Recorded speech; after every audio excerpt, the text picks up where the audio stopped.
लेकिन सुधारकों का एक वर्ग ऐसा है जिसका आदर्श कुछ और ही है। ये स्वयं को आर्य समाजी कहते हैं।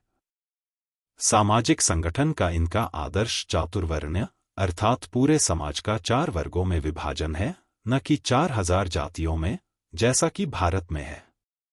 अपने इस सिद्धांत को अधिक आकर्षक बनाने के लिए और विरोधियों को हतप्रभ करने के लिए चातुर्वर्ण्य के ये प्रचारक बहुत सोच समझकर बताते हैं कि उनका चातुर्वर्ण्य जन्म के आधार पर नहीं बल्कि गुण के आधार पर है। यहाँ पर पहले ही मैं बता देना चाहता हूँ कि भले ही यह चातुर्वर्ण्य गुण के आधार पर हो, किंतु यह आदर्श मेरे विचारों से मेल नहीं खाता। पहली बात तो यह है कि अगर आर्य समाजियों के चातुर्वर्ण्य के अंतर्गत प्रत्येक व्यक्ति को उसके अपने गुण के अनुसार हिंदू समाज में स्थान मिलता है, तो मेरी समझ में यह नहीं आता कि आर्य समाजी लोग सभी लोगों को ब्राह्मण, क्षत्रिय, वैश्य, शूद्र नाम से पुकारते ही क्यों हैं। यदि किसी विद्वान को ब्राह्मण न भी कहा जाए तो भी उसे आदर प्राप्त होगा। यदि कोई सिपाही हो तो क्षत्रिय कहे बिना भी उसका सम्मान होगा। आर्य समाजी लोगों का ध्यान अभी तक इस बात पर नहीं जा सका है कि अगर यूरोपीय समाज अपने सिपाहियों और सेवकों को कोई स्थायी नाम दिए बिना उनका सम्मान कर सकता है, तो हिंदू समाज को ऐसा करने में क्या कठिनाई है। इन नामों को जारी रखने में एक और भी आपत्ति है।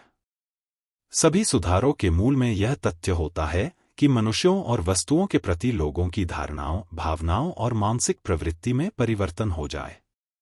ब्राह्मण, क्षत्रिय, वैश्य और शूद्र वे नाम हैं जिनकी हर हिंदू के मस्तिष्क में एक निश्चित और रूढ़ धारणा बनी हुई है।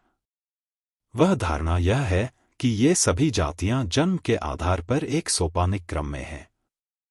जब तक ये नाम बने रहेंगे तब तक हिंदू जन्म के आधार पर ब्राह्मण, क्षत्रिय, वैश्य और शूद्र को ऊंची से लेकर निम्नतम जाति के सोपानिक क्रम में मानते रहेंगे और तदनुसार व्यवहार करेंगे। हिंदुओं को यह सब कुछ भूल जाना होगा।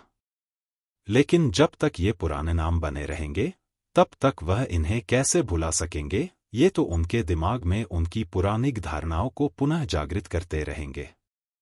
अगर लोगों के मन में नई धारणाओं को स्थापित करना है तो उन्हें नया नाम देना भी जरूरी है। पुराने नाम को बनाए रखने का अर्थ किसी भी सुधार को निरर्थक बना देना होगा। गुण के आधार पर इस चातुर्वर्ण्य को ब्राह्मण, क्षत्रिय, वैश्य और शूद्र के अनर्थकारी नामों से रखना, जिनसे जन्म के आधार पर सामाजिक विभाजन का संकेत मिलता है, समाज के लिए एक फंदे की तरह है।